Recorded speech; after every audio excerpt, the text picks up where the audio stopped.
dimensão do diálogo na vida matrimonial, diálogo racional. Hoje, quarta-feira, nós estamos iniciando o nosso programa Minuto Família, falando ainda sobre o diálogo racional. Ontem, nós falávamos quando dialogar e a resposta foi sempre. E hoje nós vamos dizer sobre o que a gente precisa dialogar. E vou dar aqui para vocês alguns pontos importantes que espero que ajudem nesse diálogo familiar. Primeiramente, o ambiente do lar. Precisamos preocupar-se com o ambiente dos nossos lares. Dialogar a respeito de tudo que colocamos em nossas casas. Pinturas, móveis, ornamentação, jornais, revistas, programas de TV, até as amizades e tantas outras coisas. Por que, padre, você está falando isso? Por que, meu irmão e minha irmã? Certas coisas que a gente permite que entrem na nossa casa não caem como positivo na nossa família. É verdade? Certas pinturas, certos móveis, certas pessoas. A gente precisa tomar muito cuidado para que isso não destrua o nosso ambiente familiar. Inclusive programas de televisão.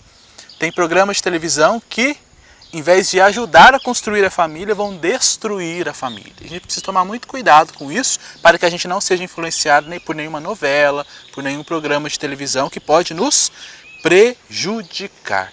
Então, isso é um ponto muito importante para o nosso diálogo.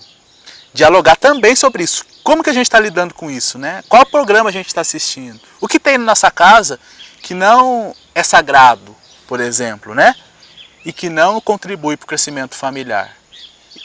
Aliás, contribui mais para a entrada do mal na nossa família do que para o crescimento familiar. Tudo isso é preciso avaliar dentro do diálogo também. Isso é um ponto importante para dialogar.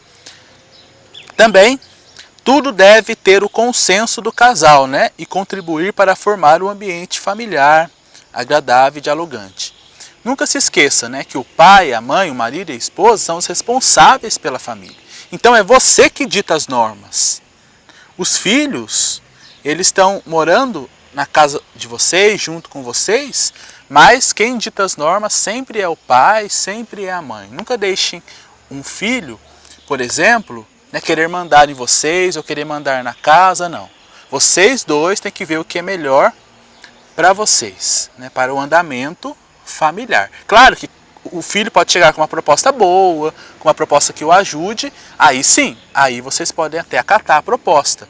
Mas tenham sempre o domínio, o controle da situação, para que não haja nenhuma ignorância, nenhuma gritaria, nenhuma briga. Nunca se esqueçam isso, E tudo deve ter um consenso de vocês. Tudo que entra na casa de vocês como objeto deve ter o consenso do pai e da mãe. Qualquer amizade que entra na casa de vocês, vocês devem saber quem está entrando, que tipo de pessoa é, quando os nossos filhos trazem. E também analisar toda a situação, para que tudo seja de forma agradável e concorra para o bem aí daqueles que amam a Deus, como vai dizer São Paulo. As amizades precisam ser positivas e não negativas para todos os membros da família. Aquilo que a gente tem dito, A amizade, ela precisa ser de forma positiva. Pessoas que o ajudem a crescer. Pessoas que o ajudem numa orientação. Ou seja, pessoas de Deus. Nós, adultos, temos a tendência de pensar que as crianças, quando brincam, não prestam atenção no que fazem ou dizem os demais. É lamentável engano. Meu irmão e minha irmã, a criança, enquanto ela é pequena, ela observa as nossas atitudes dos adultos. Então, por exemplo, se eu como pai falo palavrão perto de uma criança, a grande tendência dela é que ela repita isso para um parente seu, que ela repita isso para um amigo. Aí alguém vai perguntar, quem te ensinou isso? Meu pai falou. Então, é preciso tomar muito cuidado com o que fala, com o que comenta perto de uma criança. A gente pensa que a criança está brincando ali, Não presta atenção em nada que a gente está fazendo. Olha, muito engano, viu? Criança tem um consciente ou inconsciente aí bem ativo, tá bom? Então é preciso prestar atenção nisso.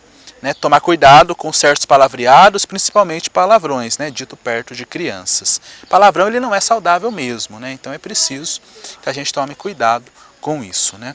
E também um ponto importante é a ordem da casa.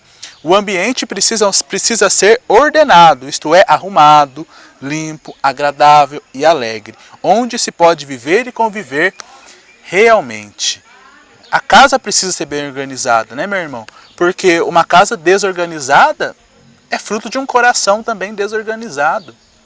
Então, mantenha a casa limpa, né? O pai, a mãe, os filhos, ensinar os filhos também a manter o quarto, a casa limpa, porque isso é muito importante, cada coisa no seu lugar. Isso mostra que a sua família é uma família estruturada, é uma família organizada. Então é preciso manter a ordem da casa, né?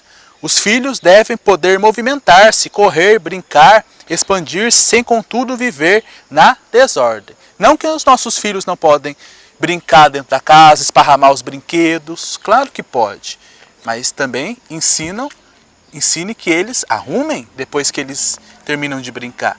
A educação começa desde pequeno, né? A gente sempre fala isso, né? Todas as coisas que é tirada dos lugares precisam ser colocadas novamente, para que não vire então uma desordem. Se isso acontecer, nunca dispensar a cooperação deles na volta à ordem, né? Fazer com que eles voltem as coisas no lugar. O ambiente de muitos não pode tornar-se ante um convite à alegria, ao prazer da vida. Numa casa, por exemplo, que mora várias pessoas, deve reinar a alegria, né? Deve reinar o amor de Deus. A gente não pode permitir que nada tire isso do contato na família, nenhuma briga familiar, né? Nenhum conflito, que os conflitos sejam resolvidos na hora para que não guarde raiva, né? Então tudo isso, meu irmão e minha irmã, dito aqui nesse programa, faz parte do diálogo. Tudo isso a gente tem que conversar e ver como que está esse andamento dentro da nossa casa. Perceba, né, que o diálogo é um momento importante para a gente organizar a nossa família, organizar a nossa vida. Então, sobre o que dialogar? Sobre o ambiente do lar, sobre a ordem da casa. Vamos dialogar sempre e vamos descobrir a importância na nossa vida, na vida matrimonial e na vida familiar. Que Deus abençoe a sua família. Em nome do Pai, do Filho e do Espírito Santo. Amém.